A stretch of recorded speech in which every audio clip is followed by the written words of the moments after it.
Hello hello नमस्ते नमस्ते सबैजनालाई शुभ बिहानी गुड मर्निङ सबै है त सबैजनालाई हामी चाहिँ यति बेला बाहिर जाँदैछौँ खाना खानुलाई 10-11 बजिसक्यो। त्यसो भएको हुनाले भर्खरै उठेर अब जाँदैछौँ हामी चाहिँ होइन यता अब जाने हो टक्क खानासाना खाने यताउता बजार सजार जाने त्यसपछि आउने त्यस्तै छ। घाम लाग्छ एकदम होइन, चिसो अलिक कम छ। त्यसो भएको हुनाले ठिक छ, एकदम सही छ। यता चाहिँ दसैँ भित्र छ यतापट्टि यो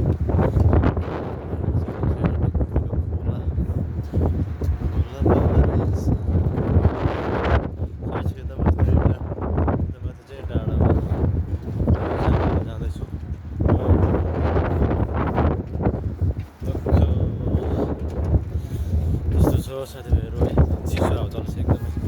चिसो ज्यादा चिसो त छैन, चिसो हावा चलेको छ। बलदेखि रहेछ त्यस्तै छ है त। ल अहिलेको लागि यति नै। कहाँबाट हेर्दै हुनुहुन्छ कमेन्टमा लेख्नु होला, सपोर्ट गर्नु होला, ट्याग पार्नु होला।